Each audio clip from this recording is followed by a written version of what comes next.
Grabando. Ya, ok.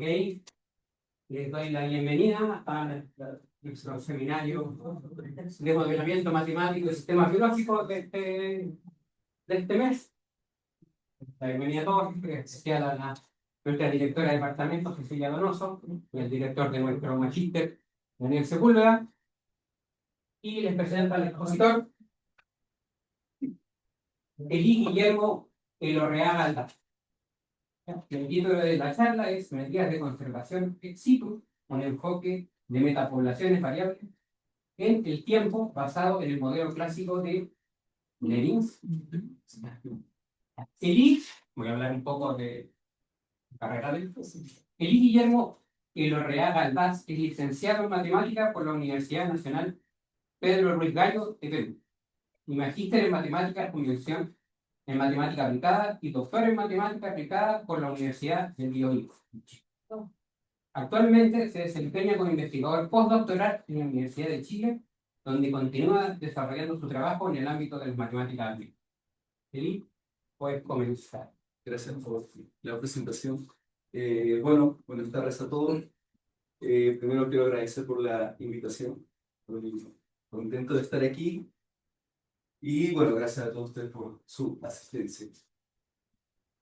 Lo que yo les quiero mostrar hoy son unas medidas de conservación ex situ, como se dice en el título, para un modelo de Levins. En concreto, en realidad es una ecuación no autónoma. Sería la versión no autónoma del modelo de Levins. ¿Sí? Es algo en lo que vengo trabajando ahora, ¿sí? Junto con el profesor Gonzalo Robledo, Daniel Sepúlveda y Pablo Amstel. Es un tema nuevo para mí, así que espero explicarme bien. Entonces, para esto, yo eh,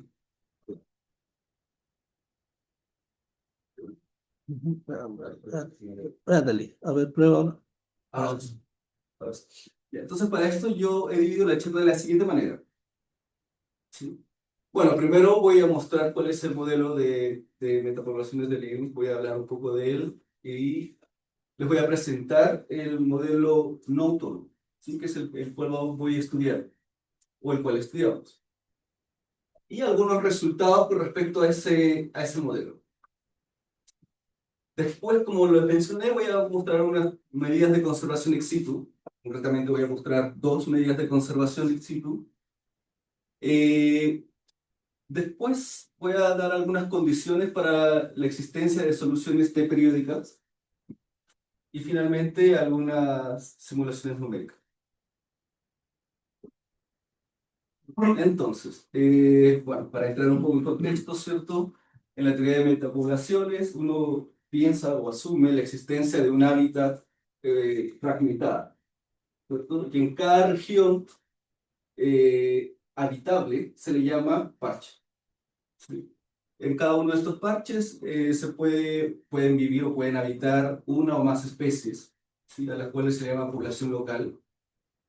Entonces, uno podría pensar las metapoblaciones como una colección de poblaciones locales, ¿cierto? Cada una de las especies tiene una tasa de extinción específica,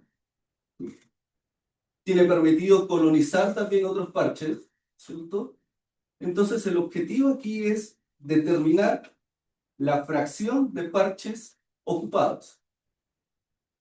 Y bueno, y si nos ponemos a pensar en el caso de una sola especie, Levins da la siguiente ecuación diferencial que aparece aquí en 1,1.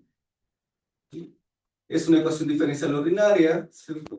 Y P es la fracción de parches ocupados, ¿cierto? C es la tasa de colonización y E viene a ser la tasa de extinción.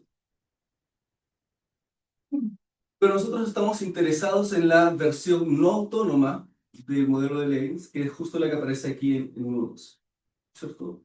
Aquí ahora las tasas de colonización y de extinción son funciones que vamos a considerar que son positivas, que son continuas, acotadas, y además vamos a asumir existe una constante positiva, que o le llamamos Zinf, ¿cierto? Tal que satisface esta desigualdad, ¿cierto? El ínfimo de la función CDT, que es la tasa de decolonización, es mayor o igual que esa constante positiva. Eso es lo que vamos a suponer con respecto a esta función C. El comportamiento, ¿sí? El comportamiento de esa ecuación no autónoma, ¿sí? Va a estar dada por la relación entre las tasas de extinción y colonización. Entonces nosotros vamos a definir una función D que está dada por la diferencia entre la extinción menos la colonización. Y eso nos permite construir una ecuación diferencial no autónoma lineal como en unos 5. ¿Sí? ¿Sí? ¿Te puedo consultar el título? Sí, sí, claro. ¿Esto es para una sola especie? Ahora una sola especie. Exactamente. Estamos pensando en una sola especie, sí. De hecho, quiero explicar un poquito también de por qué construimos esa ecuación lineal. ¿Cierto? Tenemos la ecuación de Levins que teníamos, que es P' igual a, bueno, la colonización, ¿cierto? P1 menos P menos la extinción. ¿Sí? Entonces, si uno hace este cambio de variable, ¿cierto? Uno obtiene que la ecuación se puede escribir como U' igual a P de T, U más E de T. Aquí P. Ya. Entonces, si nos fijan esa ecuación 1.5 que aparece aquí, es justamente la parte lineal o la parte homogénea de esta ecuación diferencial nueva, la autónoma. Ahora, ¿por qué la coloqué y por qué es importante para nosotros esa ecuación diferencial lineal? Es porque el estudio básicamente o se basa en esta herramienta súper útil que tiene que ver con dicotomías exponenciales. Una dicotomía exponencial es sabido que ayuda a generalizar la hiperbolicidad a ecuaciones diferenciales no autónomas. Ya voy a hablar un poquito más de dicotomías más adelante, ¿sí? Entonces me voy a centrar un poco también en esta ecuación lineal. Su operador de transición y de T, S está dado por esa exponencial, ¿cierto? Lo tengo de manera explícita, digamos. Y vuelvo a repetir lo que había mencionado. El comportamiento de las soluciones va a estar determinado por la relación entre la extinción y la colonización, ¿cierto? Por ese DDT. Entonces, en ese sentido, nosotros definimos los exponentes de Boole de esa función nueva, DDT. ¿Sí? Bueno, los exponentes de Boole, el exponente de Boole superior, tengo el exponente de Boole inferior. Uno podría pensar estos exponentes de Boole como un promedio continuo, ¿cierto? O un promedio superior o un promedio inferior de esa función D. Y en realidad lo que me dan estos, el signo de cada uno de estos exponentes de Boole me da o me ayuda a determinar el comportamiento asintótico de las soluciones. ¿Cómo lo voy a mostrar en el siguiente resultado? Ya no se Ah, ok. No, a ver, Voy a volver. Ok, ahí está. En el siguiente resultado, ¿sí? Bueno, este resultado está aprobado justamente por Gonzalo Robledo. Lo que nos dice, bueno, nos vamos a centrar en la versión no autónoma del modelo de Levin, ¿cierto? Si yo considero P0 o P0 de la fracción de parches ocupados en el tiempo cero, ¿cierto? Mi fracción inicial. Entonces la fracción de parches ocupados en un tiempo t mayor o igual que 0 va a estar determinada por esta función que aparece aquí en 1.8. Y esta phi de t, s es el operador de evolución, ¿cierto? De justamente la evolución lineal que tenemos aquí, que había mencionado. Ya. ¿Pero qué nos dicen los exponentes de Boole? Bueno, me dice que si el exponente de Boole superior es menor que 0, ¿cierto? Entonces, para cada tiempo t mayor o igual que 0, la fracción de parches ocupados va a estar dada por esta igualdad que tengo aquí. Y además va a haber persistencia. ¿Sí? Va a haber persistencia. Entonces, esto más o menos uno podría interpretarlo de la siguiente manera. Si yo tengo que mi exponente de Boole, ¿cierto? El superior es menor que 0, uno podría pensar de que la colonización, ¿cierto? Le gana a la extinción, ¿cierto? Pero de una manera, digamos, de promedio, desde un punto de vista de promedio. ¿sí? Si el exponente de Boole inferior es mayor que 0, existe un L mayor o igual que 1, una constante positiva eta, tal que la fracción de parches ocupados satisface esta desigualdad que aparece aquí.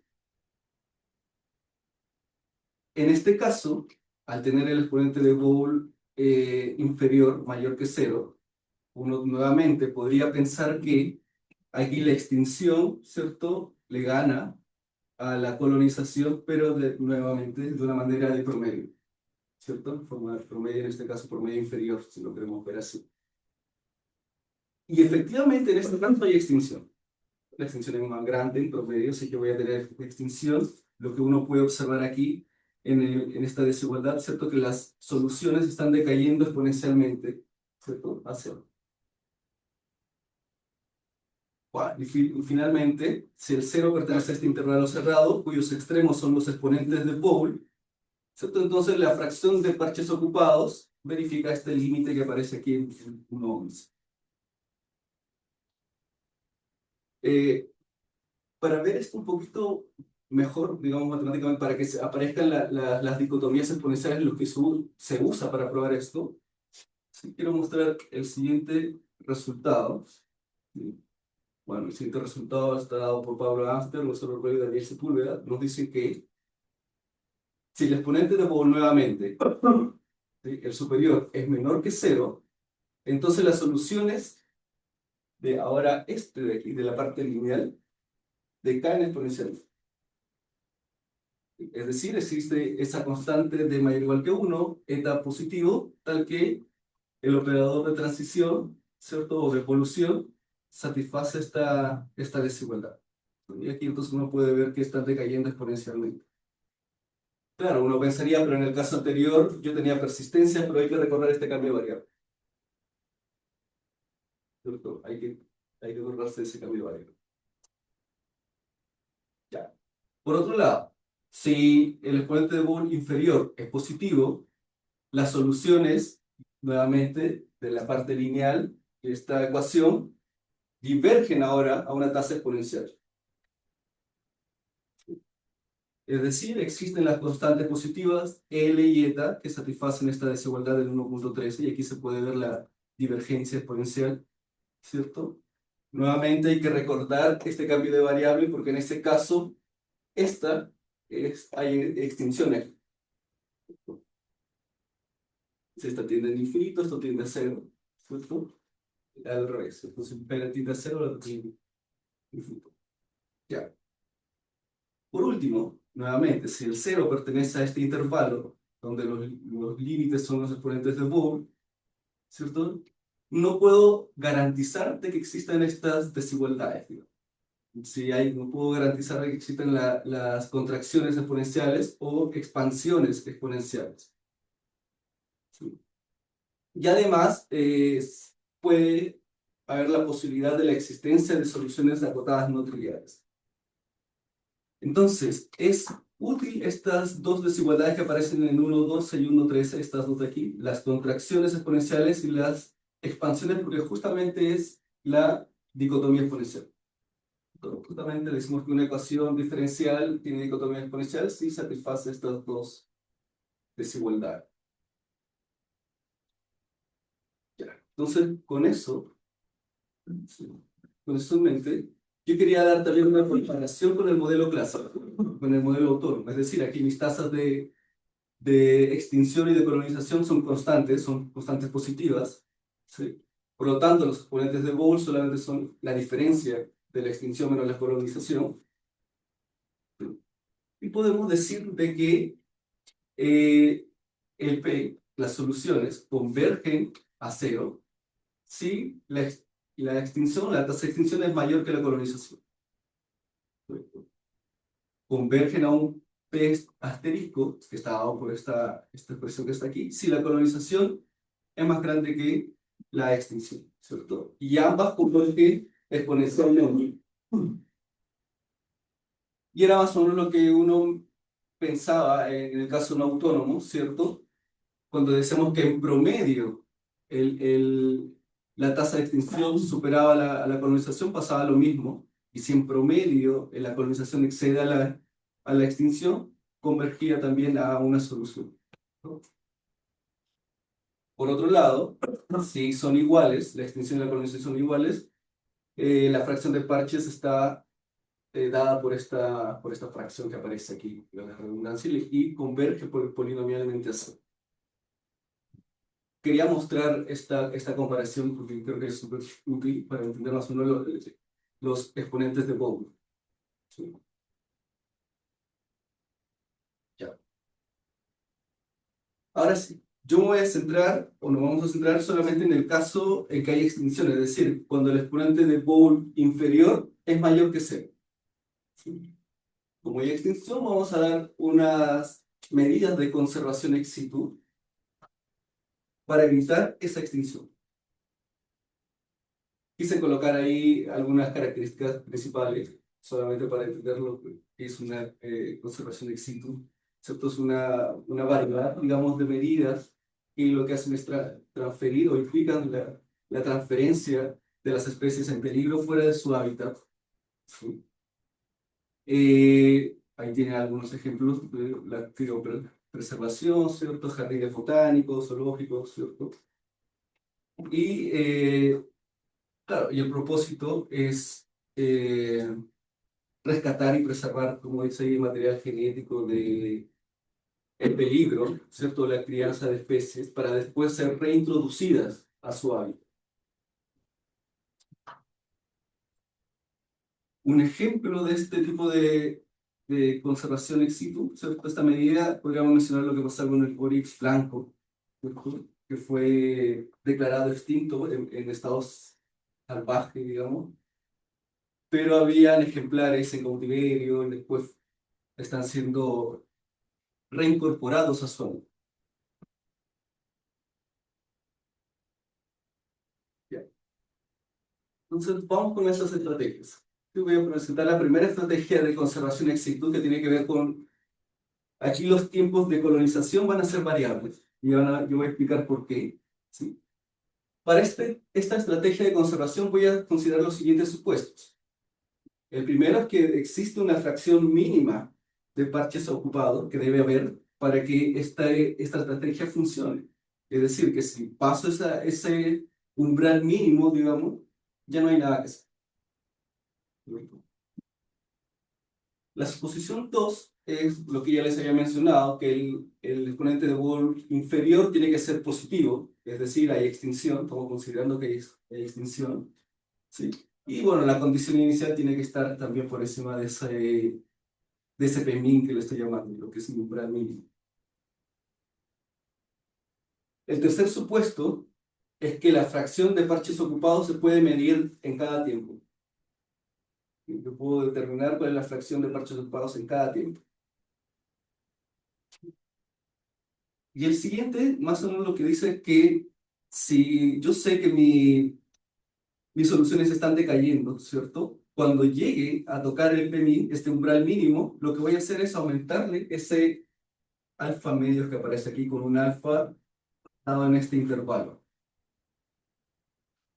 Y finalmente, cuando yo reincorpore o reintroduzca artificialmente o externamente, perdón, eh, eso se va a tomar como un impulso. Se va a tomar como un impulso. En el siguiente voy a explicar, en el siguiente hay mucho texto, pero lo voy a explicar con un dibujo, ¿sí? Voy a explicarlo con un dibujo, ¿sí? Entonces, lo que me está diciendo aquí, ¿cierto? Tengo el T, por aquí tengo el P de T, tengo por aquí el P-min, el umbral del mínimo, ¿cierto? Bueno, y aquí está el 1, y tomo mi condición inicial por acá. Yo sé que estas soluciones están decayendo exponencialmente, estos están decayendo exponencialmente y va a haber un primer tiempo en donde llegue a tocar el P-min. Y eso lo llamo T1, que es lo que me está diciendo ahí. En un tiempo T1 voy a tocar el P-min. ¿Sí? Entonces lo que voy a hacer aquí es hacer voy a reintroducir, ¿cierto? Externamente y voy a tener un salto acá. Ya esto se le llama el P, igualmente T1 más, ¿cierto? Que es justo lo que aparece ahí, ese P de T1 más es el límite cuando T tiende a T1 por la derecha. Nuevamente, yo sé que mis soluciones están decayendo, ¿cierto? Y por lo tanto va a haber otro T2. ¿Sí? Que toquen el P1, que es justo lo que está ahí, yo puedo saber en qué intervalo voy a encontrar ese T2. Y lo que hago es nuevamente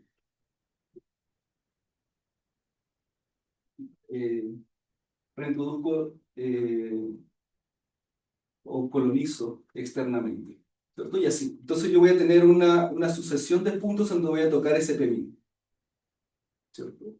Ese proceso recursivo se puede modelar mediante esa ecuación diferencial impulsiva que aparece aquí en los Q. En cada T sub K sumo un alfa medios determinado. ¿Sí? Eso es lo que me está diciendo esta medida de conservación. Ahora, este alfa es una constante, porque está en un determinado intervalo. Con respecto a eso, a esta medida de conservación, tenemos el siguiente resultado. ¿Sí? Lo que nos dice es que esta medida de conservación es viable, ya que yo tengo o se puede probar esta desigualdad. Esta desigualdad lo que me está diciendo es que estos puntos en donde se va a colonizar externamente, ¿cierto? Donde se dan los impulsos, no se van a acumular, no se acumulan. Si no hay este proceso que le llaman chattering, no va a ocurrir. ¿Sí? Entonces es viable y además yo puedo encontrar una cota superior para esta diferencia entre los impulsos. ¿Sí? Aquí, más o menos contarle de que esta cota inferior nace naturalmente de la misma ecuación diferencial. ¿Sí? Así que eso está súper bien. ¿Sí? Y esta cota superior, uno la prueba usando el hecho de que el exponente de Boole inferior es positivo. Así que esto sí depende del exponente de Boole que sea positivo. Por lo tanto, es viable, vuelvo a repetir, la medida de conservación. Algunas observaciones, que estas diferencias entre los pulsos son estrictamente crecientes. ¿Sí? Lo que les había mencionado, que el Boole positivo aquí, el Boole inferior positivo, me determina esas cotas superiores. Eso lo había mencionado. Y tiene sentido, ya que aquí en este caso entonces la extinción excede a la colonización, ¿cierto? En el sentido de promedio.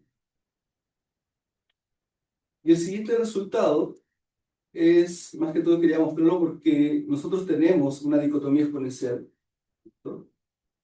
Así que yo también puedo usar esta dicotomía exponencial para determinar una cota superior para esta diferencia de impulsos. Porque aquí este D y eta que aparecen aquí son los parámetros de la dicotomía.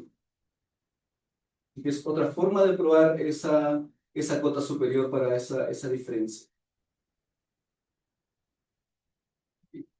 Esto con respecto a la primera estrategia de conservación.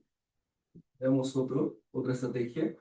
Para esta estrategia voy a suponer los dos primeros supuestos anteriores, que son la existencia de este P-min, de ese umbral mínimo, y el hecho de que hay extinción. Es decir, que el exponente de Boole inferior es positivo. Esos dos se van a mantener.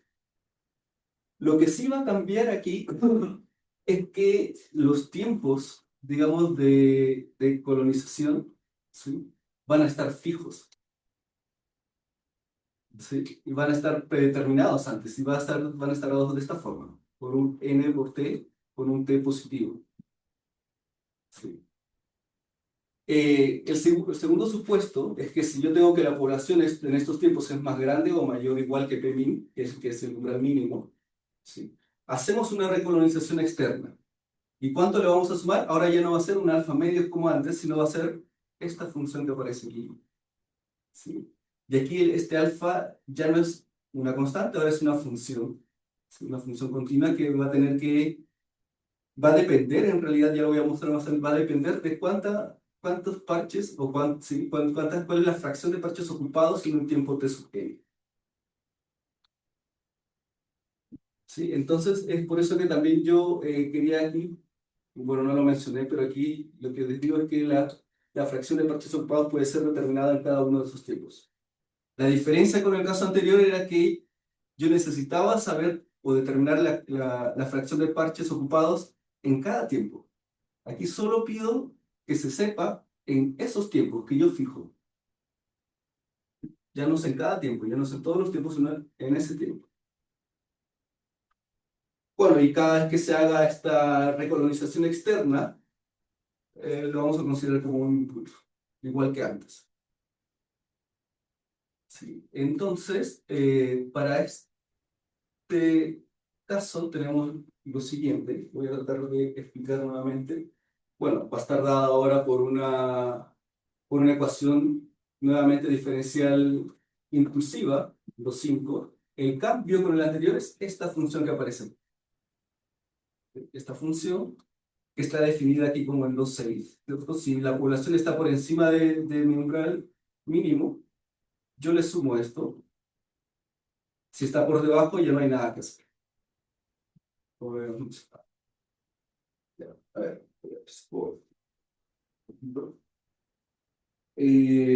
nuevamente lo voy a hacer aquí abajo. Disculpa, cuando el tiempo va para infinito, la distancia entre esos tiempos van aumentando. Eso es lo que dice. Sí, O sea, ahí exactamente. Es como la función creciente. Sí, va creciendo. sí, sí, sí. Sí, sí, sí, porque lo malo sería si se fueran acortando. Y ya, Claro. claro. Pero va creciendo y se podría estabilizar hasta algún punto o va creciendo hacia el infinito, digamos. No, el gap. Claro. Buena pregunta. Eso no lo había pensado, pero yo creería que, no sé, bueno, la verdad no sabría decir si se estabiliza en algún momento. No lo había pensado, solo sé que es creciendo. Van creciendo, pero no había pensado en eso. Sí, voy a pensarlo por el sí. Ya, entonces, en el segundo ya tengo los tiempos fijos, ¿cierto? Lo planteé, digamos, tengo el PMI y, bueno, más o menos aquí. Entonces yo tomo por aquí, digamos, la condición inicial. Entonces lo que me está diciendo este método es que yo sé que las soluciones están bajando, pero cuando lleguen a este tiempo, aplico la colonización externa. ¿Cierto? Y nuevamente, voy bajando, puede tocar el PMIN, de hecho, ¿cierto? Lo puede tocar, y aquí hago la colonización. No necesariamente tiene que estar en el mismo lugar, todo va a depender del alfa, el alfa se está moviendo igual. Y así, ¿cierto? Llego aquí, en este tiempo, hago la colonización.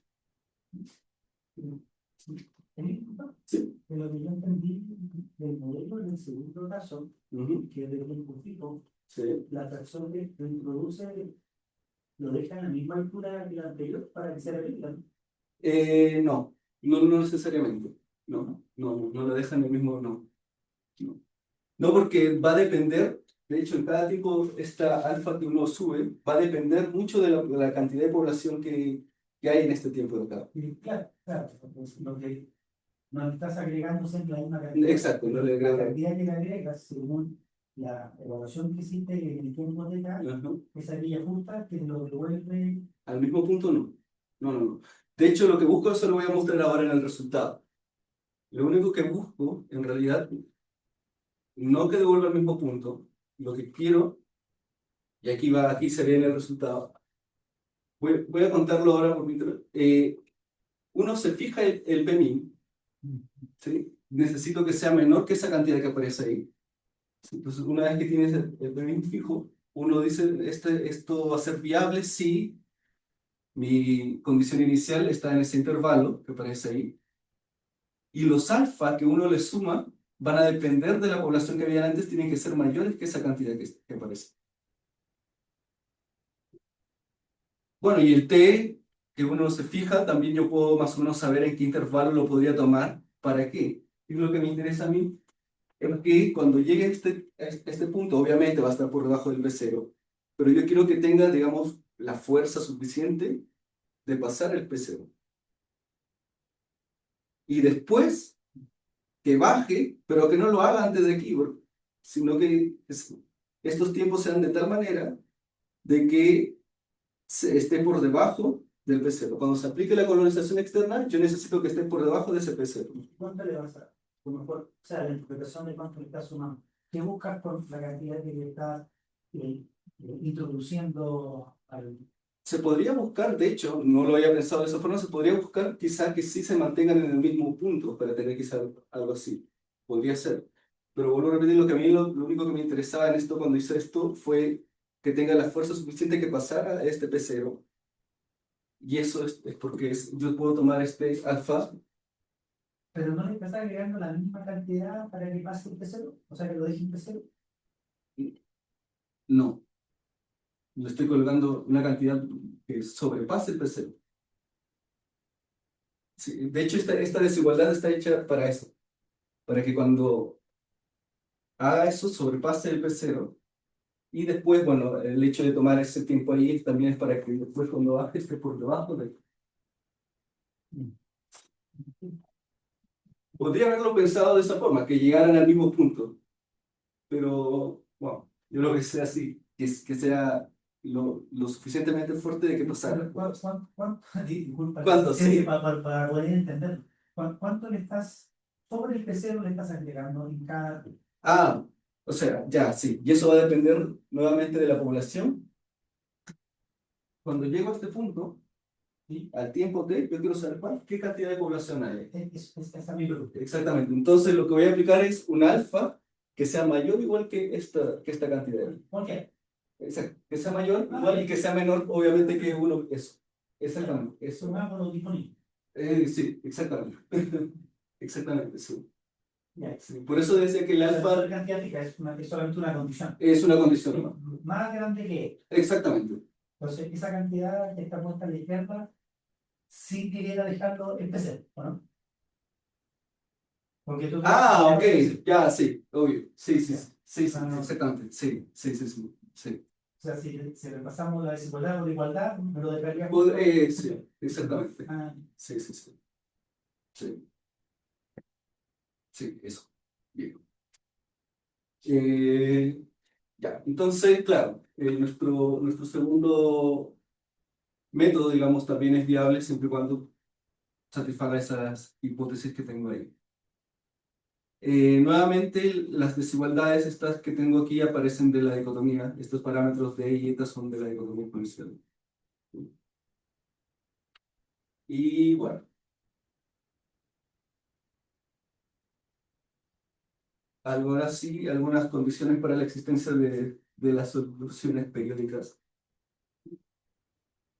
Eh, Como busco ahora soluciones periódicas, voy a suponer ahora que también mis tasas de colonización y extinción son periódicos, además de continuas, ¿cierto?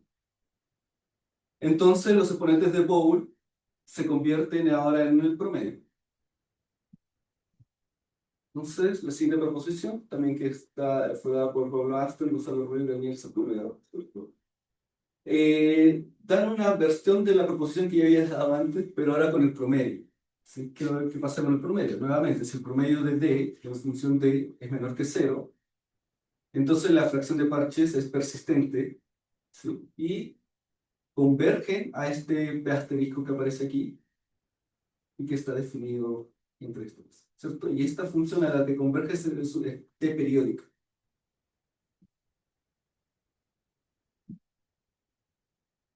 Si ahora el promedio es mayor que 0, existe nuevamente un L mayor o igual que 1 y un eta mayor que 0, tal que la fracción de parches ocupados satisface esta desigualdad. Nuevamente, las soluciones están decayendo exponencialmente, ¿cierto?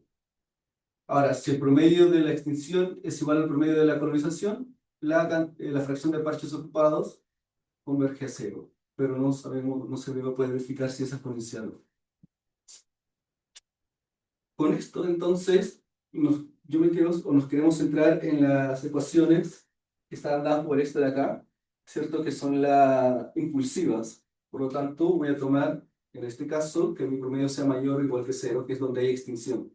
Yo creo que es cuando hay extinción. Y mi objetivo, obviamente, es buscar la existencia de soluciones T periódicas, ¿sí? Y en este caso, como estoy trabajando con una ecuación impulsiva, que tenga exactamente solo una discontinuidad en cada periodo.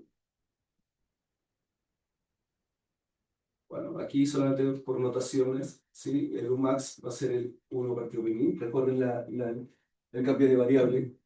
¿Sí? El Umax sería el 1 partido de mí, ¿cierto? Y bueno, y el U alfa es lo que se le suma a digamos, en el impulso, ¿sí? Pero nuevamente el cambio de variable. Dicho esto, yo tengo estas tres ecuaciones que aparecen ahí, pero me gustaría, y creo, contarlas mejor con un dibujo, ¿sí? Eh, Otra vez, vamos a ver esto de aquí. Ah, y aquí estoy trabajando con el cambio variable. Estoy trabajando con la ecuación que tenía que ver con la U. Sí, así que lo que voy a tener en realidad ahora es un Umax. Y por acá el U. Entonces, si uno considera lo que me dice ahí un U sub 0, mi condición inicial, yo quiero, bueno, y por acá está el periodo, digamos, T. Yo quiero encontrar un tiempo T1 que toque el Umax. Porque esto está subiendo. Recuerden que es lo contrario. Aquí estamos bajando, pero con el UMAC, con la U sube, ¿cierto? Entonces, en ese primer tiempo, digamos, T1. Entonces yo quiero eso, y eso, usando la variación de los parámetros, eso, es la primera igualdad que aparece. Es la primera igualdad. Después, lo que yo quiero es que, bueno, hago el impulso, digamos, que le está llamando, o le estamos llamando aquí impulso alfa, que es bajar, ¿cierto? O el uso alfa. Yo quiero que sea T periódica, pero además yo ya no quiero otra discontinuidad. Es decir, yo no quiero que choque otra vez el Umax. Así que voy a hacer aquí como una línea. Quizá debí colocar el T más. Bueno, entonces, ahí. Eso es lo que quiero que pase, para que sea periódica. ¿Sí? Para que sea periódica yo necesito que aquí el T valga lo mismo que en el cero, ¿cierto? Sí. Entonces, al hacer esto, es esa igualdad. Igual, nuevamente, utilizando variación de los parámetros, quedará entre este intervalo, ¿cierto? Yo necesito que al final valga el 0, lo que aparece ahí. Después uno reemplaza en la igualdad que está arriba y obtiene esta condición. Obtiene esta condición para tener la periodicidad. Bueno, pensando en esto lo voy a decir ya un poquito más técnico, definimos una CDT de esa forma, que es justamente periódica, es positiva y es periódica, es periódica. Entonces la igualdad anterior o la condición anterior se puede escribir en función de esa función. Valga la redundancia. ¿Cuál es el resultado? Si uno considera que mi promedio o esta integral en realidad es mayor o igual que cero, uno define una m de esa forma y asume que la psi es menor que m para algún tiempo t1. ¿Sí? Tomamos el Umax en este intervalo y uno toma ese uso alfa de esta forma de aquí. ¿Sí? Con esas condiciones existe una única solución T periódica positiva con una sola discontinuidad.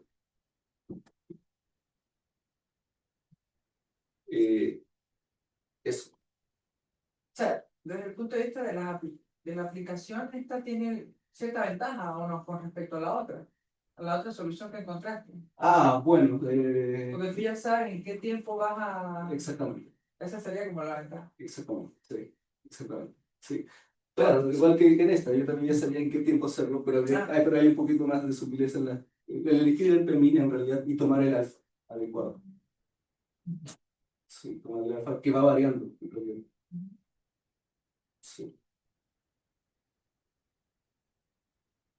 Unas simulaciones numéricas, ¿cierto? Las simulaciones numéricas tengo para el primer caso, ¿sí? Para este caso. ¿Sí? Aquí el PEMIN es 0,15, ¿cierto? Consideramos tres casos, tres alfas. ¿Sí? Recuerden que aquí en este caso el alfa sí es fijo. Pero aquí podría considerar el 0, ¿cierto? 0,05, ¿cierto? 0,1 va cambiando y el 0,15. Esto es lo que nosotros buscábamos. Bueno, aquí el PEMIN es el mismo, el que está cambiando es el alfa. En la siguiente fijamos el alfa, 0,55, pero tomamos varias condiciones iniciales. ¿Sí? Y con cualquier condición inicial sigue funcionando el método. ¿Sí? Eso es lo que tengo por lo que tenemos por ahora.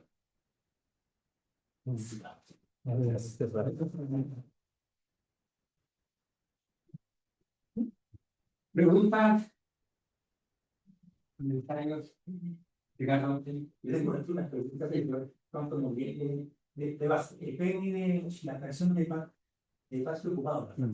Eh, pero no dice nada cuánta población hay en el parche o cuándo un parche se considera ocupado. ¿Basta con que haya un individuo de especie o tiene que haber una cierta cantidad de especies? Buena pregunta.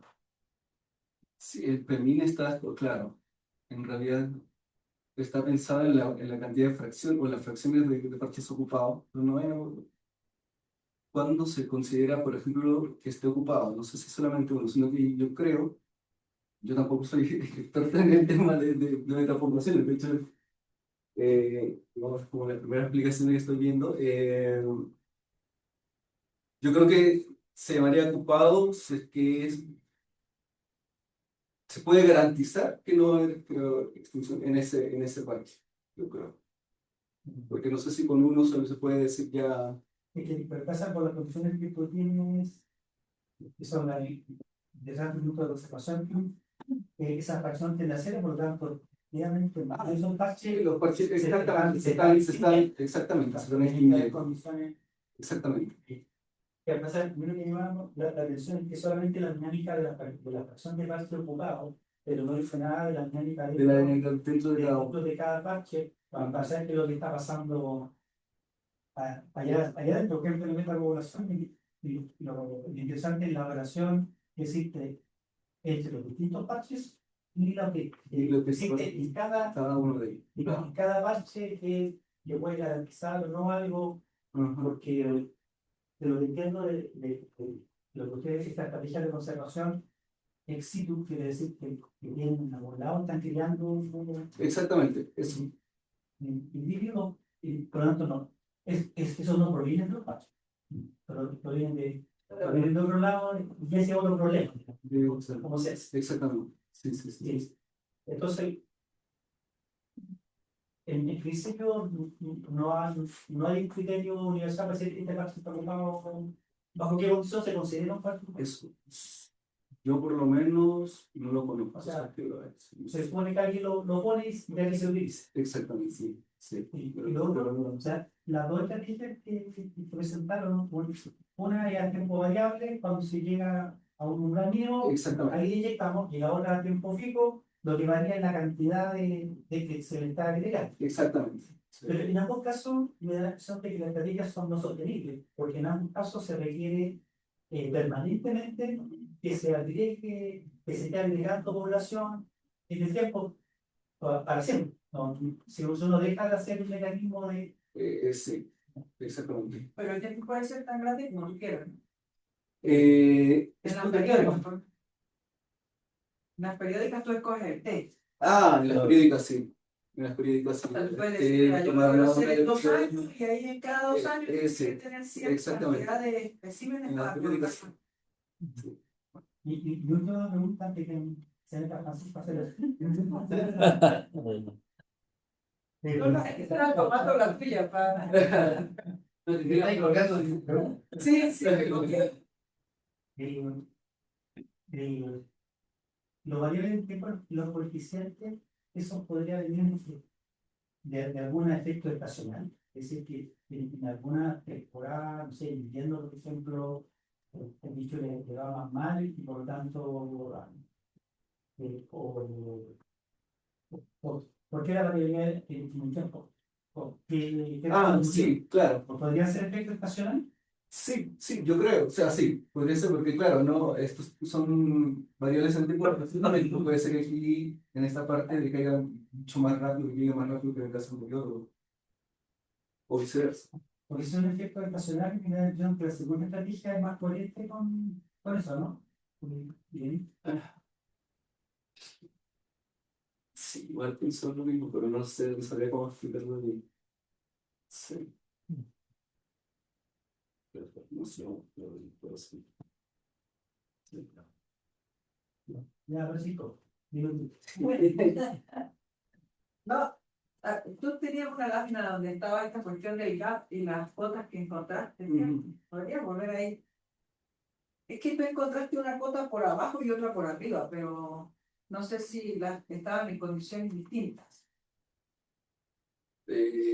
Sí, por ejemplo, esa y... No, no, más atrás era donde estaba el gap de su n más 1. Ah, ya. Esta era una cuota por arriba Sí, y tenías otra cuota por debajo. sí, Que, aquí están las dos, ¿ves? sí. Pero la de arriba está bajo qué hipótesis. Ah, la de arriba es simplemente sale naturalmente del hecho de que tomas la,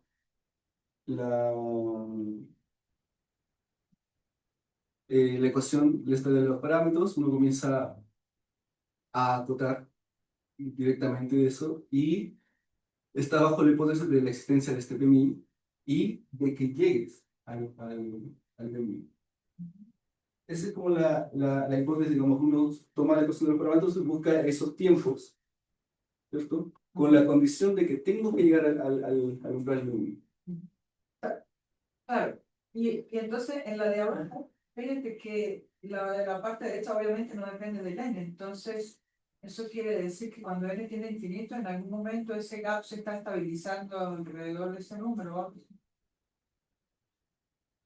Porque Sí, la función lo es que, creciente, ¿no? exactamente. La de- Claro, claro. Estas T siempre tiene que estar más grande que ese T que uno fija. Que en realidad este T y este epsilon que aparecen aquí nacen del hecho de que este exponente de Boole inferior es positivo. Uno utiliza la definición ahí, claro, y siempre ese T que uno tome tiene que ser lo suficientemente grande para que este sea más el grande. gap tiene que ser mayor que el tiempo. Exactamente. Sí. Exacto. Entonces, ok, el gap va creciendo, pero se va estabilizando cerca de ese. Sí, sí, exactamente. Ok. Entonces no se va para infinito y Sí, exactamente. pasa Sí, lo que dice Ricardo, todo el ajá, tiempo uno tiene que estar ahí sí, metiéndole todo para que no se extinga. exactamente. ¿Más preguntas? Voy a ver el mismo, el mismo. No sé si lo vi mal. ¿En dónde? Estaba apuntando, lo había mostrado. Era como raíz de 5. Ah, eso está en el otro. Bueno, parece que lo había visto, ¿no? Tengo confundí de abajo con lo de arriba. Ah, Es una. Es un número, ¿no? por eso sí. Ese es un número alto que se llama, ¿no? Se Se parece, sí, se es parece, parecido. sí, es parecido, no, no, Sí. No, porque si aparecía el número alto era perfecto. ya. Sí, bueno, por acá no hay preguntas. No hay preguntas tampoco acá en el chat. Sí. ¿Y más? Una acotación. Sí, afecta mucho al ave de Australia. Y puso muy, me puso en situación de que el que había un pájaros que estaban escribiendo y estaban cazando. Y había una persona que hacía un criadero aparte. Y cada cierto tiempo tomaban un grupo de estas aves y las llevaban a la planicie. Se empezaron a repetir de nuevo y otra vez tomaban otro grupo de aves y las volvían a llevar. Cada cierto tiempo estaban haciendo acá dinámica. Está mucho. Siempre votan a los viejos, Es un impulso, ¿no? Es exactamente. ¿cierto? Sí. Viejita. Yo Yo no te- sé, me voy a acostar acá. San Ricardo dice, Carlitos, vamos a... ¿Tendría alguna pregunta? No, va a ser que no. Ok. Ya. Entonces le volvemos a agradecer ahí.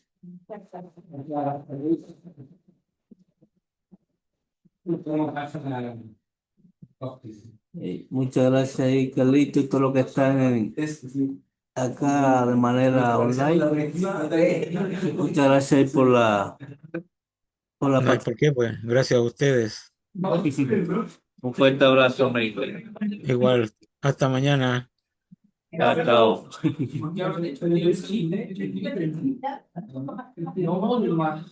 No,